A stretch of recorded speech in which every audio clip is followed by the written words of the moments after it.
Welcome to CIHT Podcasts. Data as a national infrastructure. How do we take full advantage of information connectivity? What are the barriers and where is the transport sector in terms of embracing the opportunities? I have two people at the forefront of this. Nic Cary, Head of Digital Transformation and Open Data at the Department for Transport, and Teresa Jolley, an independent consultant with key contacts and knowledge of the sector, who has a mission to create tangible, practical solutions to make all of this a reality. So welcome. I use the term data as national infrastructure. Could you just explain more about that term, where it came from? Sure. Well, the first time I heard the phrase data as national infrastructure was when I went to the Open Data Institute annual summit at the British Film Institute. It was in November of last year. It was the first item on the agenda, and it was actually Professor Sir Nigel Shadbolt who introduced it. He and his close colleague Sir Tim Berners-Lee are clearly very keen on the phrase, because of course it does incredibly good service in emphasising the importance of data. As engineers, hear me out. I am a former software engineer, and nowadays I have a longing to be a highways engineer. And maybe I was a highways engineer in a past life. Maybe I built roads across Britain in Roman times. Maybe that's why I'm also a former archaeologist. Right, at least I've got that off my chest. Okay, but I digress. When we think of infrastructure, we think not only of something solid, something lasting, something worth maintaining. We also think of something that we have to plan, that has to be built according to standards. Well, that is as true of data as it is of roads. When we think of roads infrastructure, we think of the main arteries, the ones we call strategic roads. But we also think of their capillaries that feed traffic to and from these. These we sometimes call subsystems. And so it is with data feeds that depend, likewise, on subsystems. But we also recognise that to be effective, roads need to be accessible to all. And so it is with data. But it is on this last point that we've not yet recognised fully how important it is to make road data accessible to all, just as we have to make our roads accessible to all. These days, we would do that with data through what we call, rather pompously, application programming interfaces, or APIs, but it doesn't really matter about the jargon. It's just a means of making data available and accessible to networks and computers so that we can run our roads effectively. So these are just a few of the reasons why data as national infrastructure is such a useful analogy in the 21st century, because it bangs home how important it is that we consider data as infrastructure, just like our roads themselves. And, just like our roads, the data associated with them is a great national asset. Its quality, its availability requires equal consideration because it can help us so much with capacity planning, maintenance and routing. Well, everything in fact that we need to consider when we think about road transport. Creating the data and making it open, or as we might say accessible, is therefore crucial to exploiting this great national asset. We have seen Travelline and National Rail inquiries help people plan journeys more effectively in public transport. Recently, smartphones and apps have accelerated the use of this. These have been very successful. Do road users have a comparable service offering? I would say not. I would say definitely not, because as we found when the Department for Transport stood up our first global national travel journey planner, which is called Transport Direct, the road leg of any journey was the hardest to plan because the data just isn't there. It's all siloed. Yeah, from a local authority and local road perspective as well. It's amazing how everything is quite separated and distinct within the local authority boundaries and also between the strategic road network and the local highways authorities as well. So actually, from a road user's perspective, it's actually very difficult to plan the road user side of a journey across boundaries. Because there's more use of smartphones now, digital devices, and you do have private sector organisations, the sat-nav services, TomTom, and also Google, that give information on routing. But if there's a piece of road network that's closed and they tell you to go elsewhere, but then if they tell everyone else to go on that same route, then you just cause congestion problem. Is there a kind of intelligent oversight where you can kind of carefully optimize the routing of? No, I mean, I have great faith that international software development organisations with the power and the investment will get better at this. But actually, there's no opportunity in that scenario for the local transport managers, particularly the highways managers, to intervene. So when we get an incident on our strategic road network, the routing people out of that incident is a complex business, and we need a better interface with local authorities and more data. Our own data is pretty good, but we need that interface with local authorities, which isn't really there at the moment, in order to ensure that we optimise advice to travellers. A lot of it could be done through machine intelligence, what used to be called artificial intelligence. But we ain't there yet, and we're just about getting there on the railways. There are some exciting developments there in terms of planning and prediction that are not live yet, but I'm in close contact with the Rail Delivery Group, who inform us that there are plans afoot. However, that's not the same on the roads. And given that 98% of journeys by passenger mile actually take place on the road network, it's kind of pretty critical that we fix this as a nation. It will help the economy massively.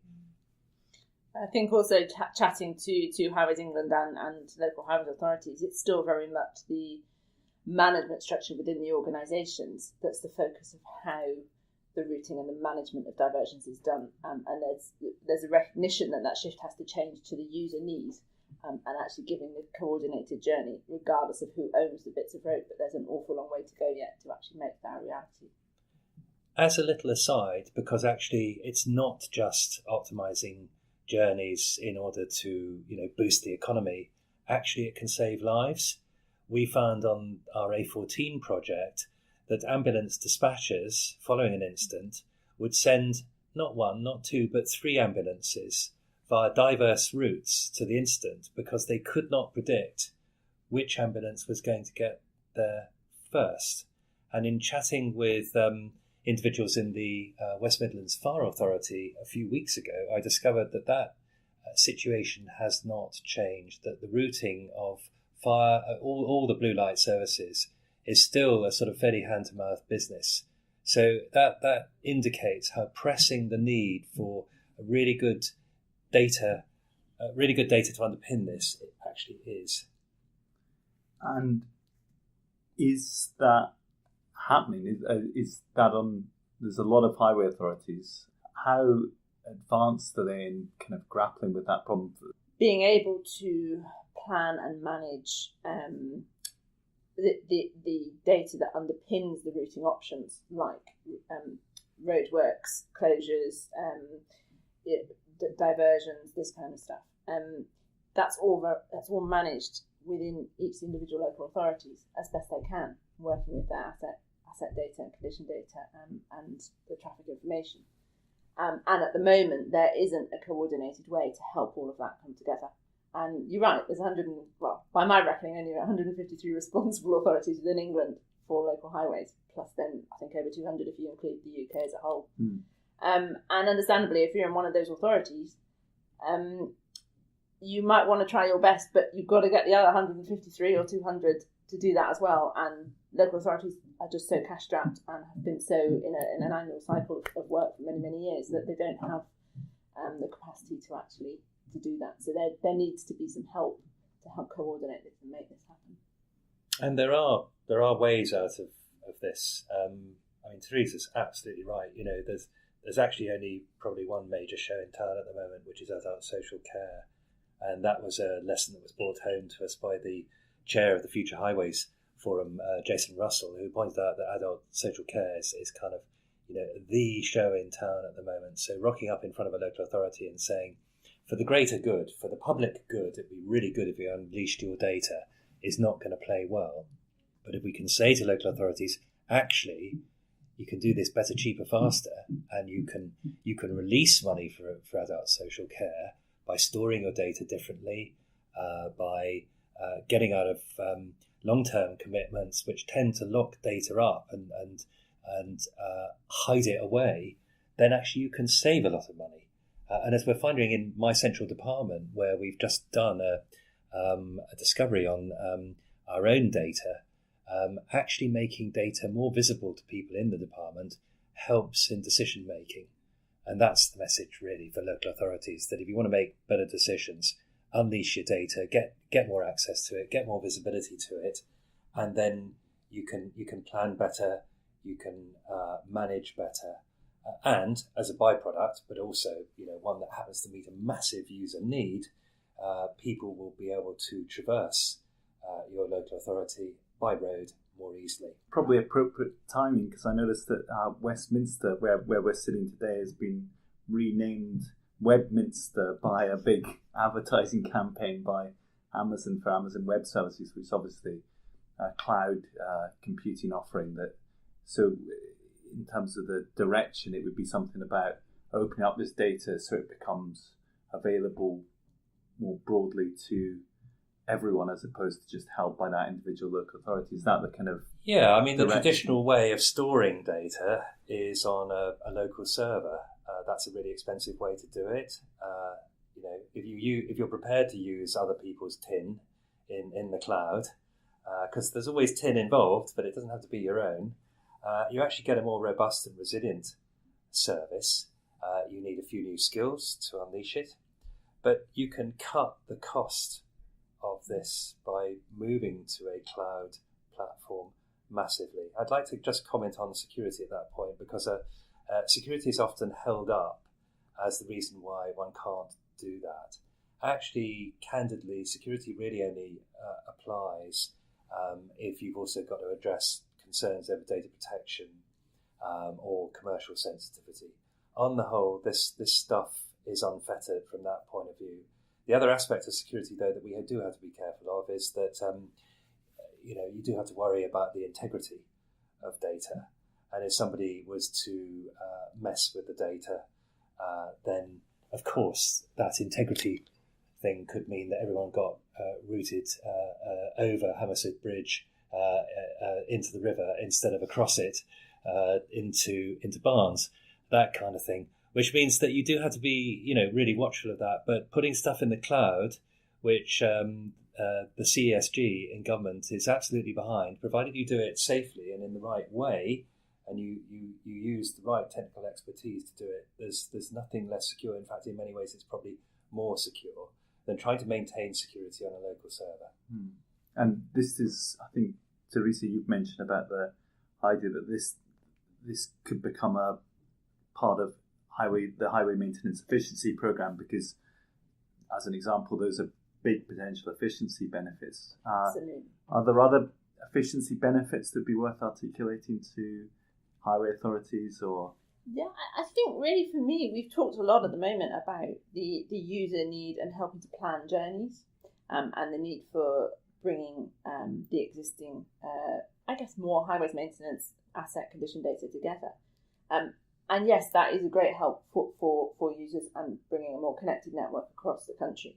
But actually, there's also a more immediate benefit to that to my mind, ties in very closely with the principles of the Highways Maintenance Efficiency Programme over the last few years.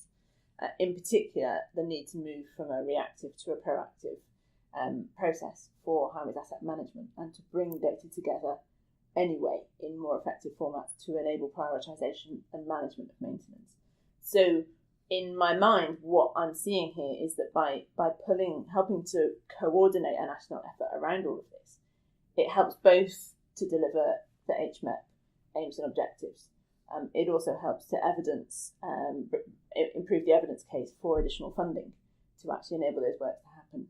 And it also helps us to coordinate and achieve a much longer term strategic framework for enabling this data to come together. And it can also, if we can tie it in with the whole of government accounts, and in future as well, also a kind of performance and benchmarking element, there's a lot around that we could move towards. Because the timing of it's quite interesting, because also today the department announced their pothole spotter with Thurrock and York, where there's a trial of putting HD cameras onto refuse collection vehicles that obviously cover a lot of the network. So some of this is about where the data comes from.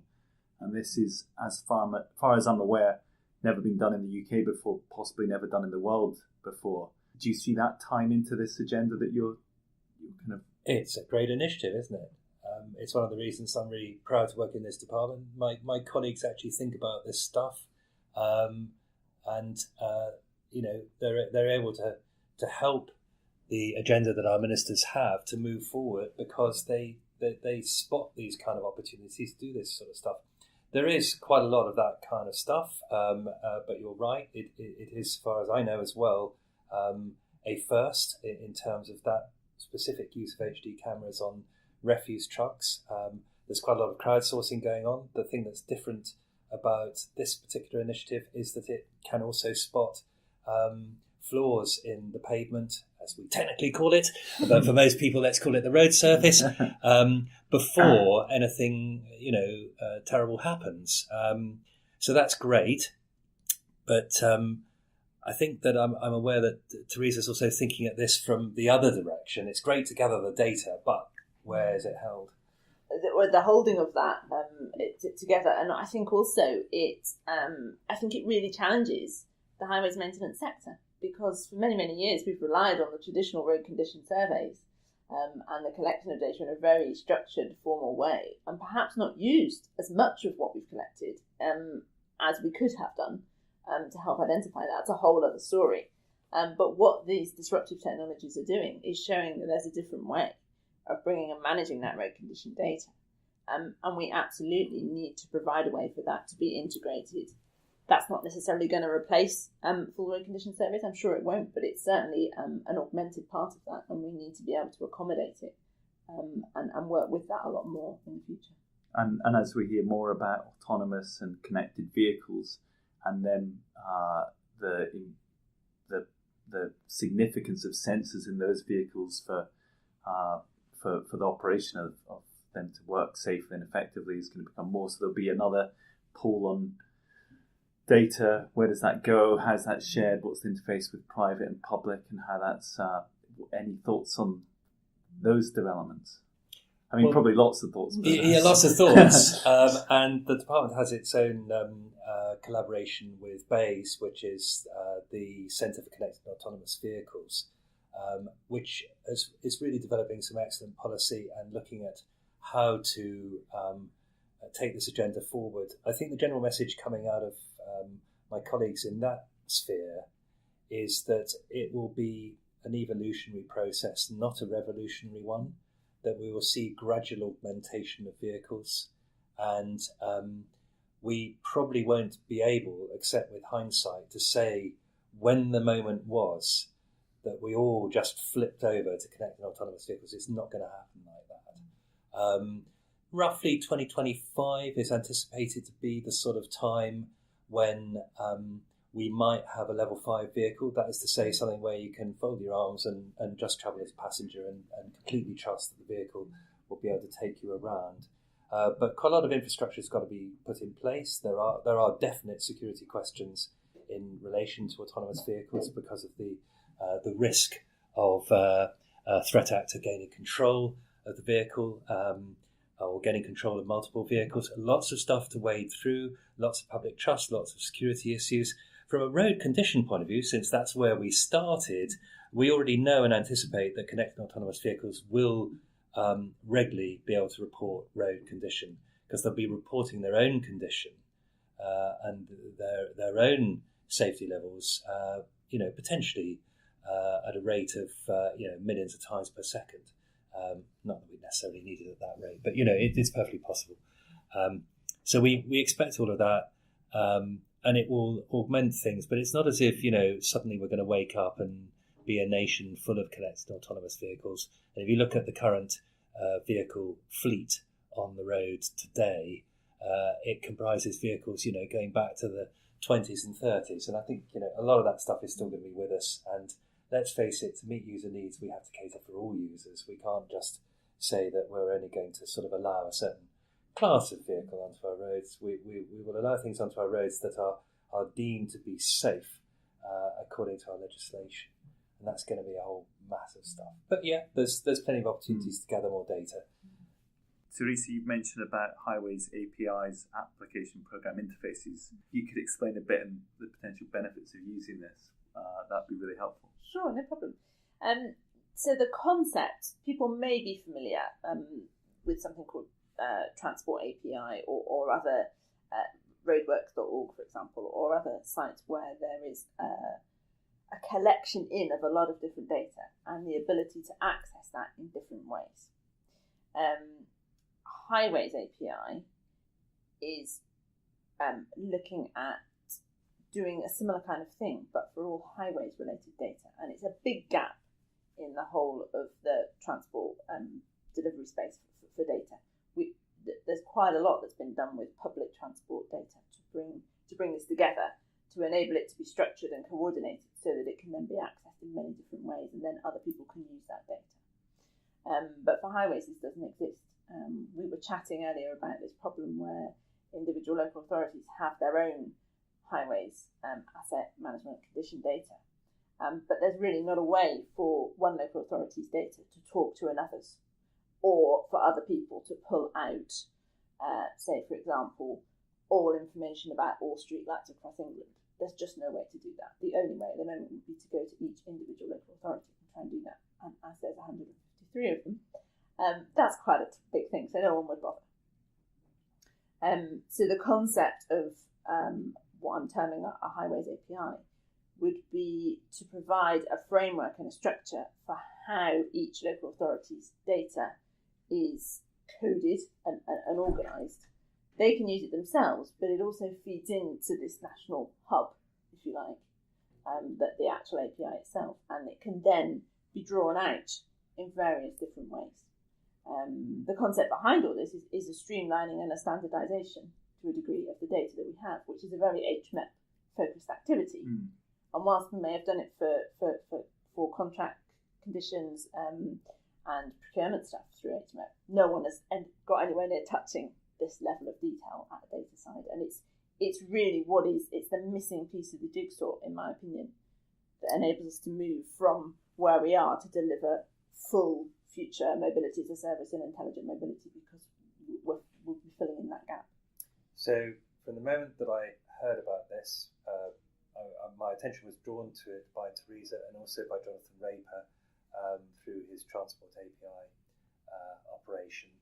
I realised the benefit, because at the moment a number of organisations are going around local authorities and offering to either buy their data or consolidate their data, give it back to them for free, but only in exchange for the right to sell it on. And there's a whole cottage industry of different moves afoot. This totally jumps over the fact that this data was created using public money. In software, we go to a lot of trouble to protect intellectual property that was created on an open basis. So open software licensing is very, very carefully stewarded so that you cannot sell it on. Regrettably, the same does not apply to data. Frankly, the amount of money that a local authority can make out of selling its data, I doubt would ever really cover the cost of it actually going through the difficult steps of trying to free it up. And if then that means the data is still locked up, the British economy is the loser, because it means that you do not have a single national solution. So I was attracted to Transport API, to specifically Highways API, because at a stroke I could see that would mean that we would have a national system and a much less expensive from a local authority point of view of getting there, because the whole thing would be open, including the approach to hosting the data on the platform. So it's a great way forward. It's going to take more than anything a lot of communication, a lot of collaboration inside local authorities to get this message out there. So it's useful that we've got this opportunity to actually draw people's attention to it, because we think that it is potentially a really, really good way forward. Of course, it needs to be tested through several stages of trying to make it happen. But I gather from Teresa that there is already some interest, at least from one local authority. Is that correct? Yeah, we're certainly interested in exploring this, building on the Brum Data Hack, the Birmingham Highways Data Challenge. There's a lot of other areas to work with around data and network resilience within the West Midlands. But certainly they're keen to look at prototyping this kind of stuff and working with their existing data to see how we can make this happen. There's also interest with the London boroughs as well. Discussions. And in terms of the data, is it principally condition data, or what kind of data is it? Yeah, so I'm conceptually at the moment it's asset condition data, so not specifically road condition, but condition on assets as a whole. Yeah, by a quick thing I can think, the RAC Foundation they put together a national picture of the condition of bridges, which required putting in freedom of information requests to however many authorities there are. So that obviously doesn't feel the best way of doing things if you can come up with other solutions to get a sense of national infrastructure condition. And obviously you need data to get a sense of that condition. So and a lot of this data exists, and it's not fundamentally that different between the local authorities. The trick is being able to communicate and collaborate across that to build a collaborative reference standard that's open, that people can work to. It's not about a top-down edict. It's not about forcing a solution on that. It's about finding the easiest, most effective way to make this happen, which fundamentally we realise for various reasons, both user needs and also efficiency and improvements in highways maintenance and management going forward seems a very sensible thing. Good, thank you. And I like the term hashtag Brum Data Hack, which actually it refers to the Birmingham Highways Data Challenge, and you were both involved in this. Obviously, hacking you referred to there with autonomous vehicles. What came out of that event itself, and to maybe tell a little bit more about what it was? Sure, yeah. It was actually it was run on behalf of Birmingham City Council and Transport for West Midlands West Midlands Combined Authority. Really as an exploration for a really tangible, fresh approach to dealing with a very particularly unique challenge they have, which is the resilience of the network around the construction of HS2. So both of those organisations are obviously working on this more specifically West Midlands. But the challenge really was to bring groups of people together around data sets, to have different skills and expertise in the room, and to actually really quickly prototype some interesting solutions to those challenges that we face. It was deliberately left quite wide and open in terms of the challenges. It's the first time anything like that had been done, certainly in the region. And for me, the really fantastic thing is we got such a lot of collaboration between a wide range of organisations to donate their data sets, which are also going to be available for a lot of future stuff. So for me, it was very much a first step. We learned a lot from it, and things need to evolve and change. But absolutely, it's a very strong foundation for having data sets from Highways England, HS2, West Midlands Combined Authority, Birmingham City Council, and then also stuff from roadworks.org, Transport API, GME, and even Amy and Mark McDonald's were there as well, both from the PFI contract in Birmingham and the PRISM model for the West Midlands. So to have all of that together in one place was really fantastic and a huge resource that we can work with going forwards. Nic, I think you have a background in coding, and were you hacking as well at the time, or in the event I ended up configuring some of the server infrastructure to host the data, There just wasn't time for me to hack. And just to sort of put in a footnote on hacking. Hacking started as a quick means of working out and prototyping a way of solving a programming problem. At some point in its history, that phrase started to be used by a particular group of hackers who wanted to do nasty things and wanted to act as unpleasant threat actors and do malicious things or steal things or mess with the Pentagon or whatever we hear about in the public media. But actually, it was a noble phrase by origin, and we're reclaiming it because now hacking and hackathons, of which Teresa organised this excellent one in Birmingham, are being repatriated to the world of trying to solve problems for the greater good.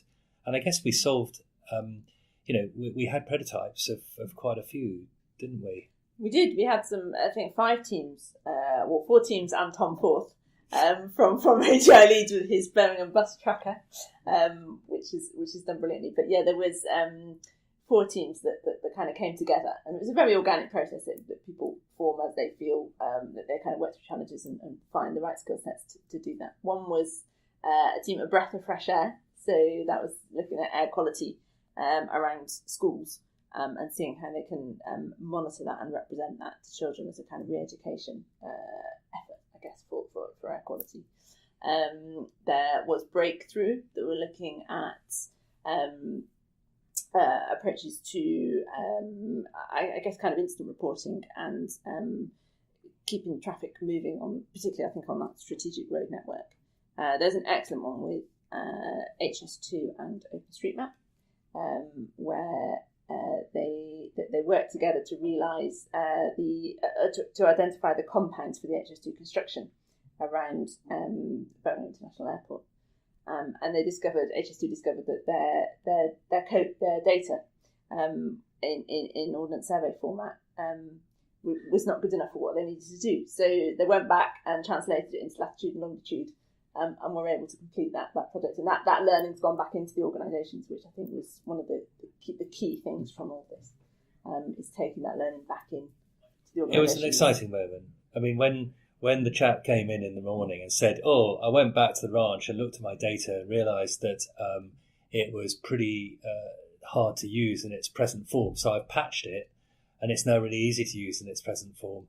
Those kind of learnings come out of those kind of events because there's a spirit of collaboration and cooperation, and everyone feels unfettered from the normal sort of corporate strain, and they just get on with it. And the emphasis is on solving problems, and it's always an exciting atmosphere. It was really lovely to see a chap say, "Yeah, we've been publishing this in the wrong format. I've gone back and fixed it," and that is clearly a benefit to the whole community of users who are going to be consuming HS2 data, which is going to mount up during the construction phase over the next 10 or so years. Very exciting. Yeah, so HS2 is definitely national infrastructure, and obviously data more and more so seems to be becoming national infrastructure. So thank you both for your time today. That was excellent to hear about what's happening.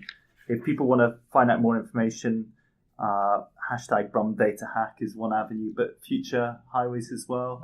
Yeah, therethere's a lot of information about the data challenge on deft153.com, so deft153.com, and there's also a community network that's been set up called Future Highways. So that's at futurehighways.net. Okay. More information there. Brilliant, thanks. Any other websites or references that people should... Well, I simply refer people to the Department for Transport's site, which is part of Gov.uk, and all you have to do is search for Department for Transport or DFT or Transport, and you'll find us there. We also have some of our delivery bodies that are part of Gov.uk, such as HS2. Highways England actually has a separate presence because of the amount of traffic data that it puts out. And if you're after the pure data, then look no further than data.gov.uk, where it's infinitely searchable and you'll find the data that you need. or if it isn't there and you feel that it should be, please let me know, and I shall change that. Okay, thank you very much. Thank you for listening to this CIHT podcast.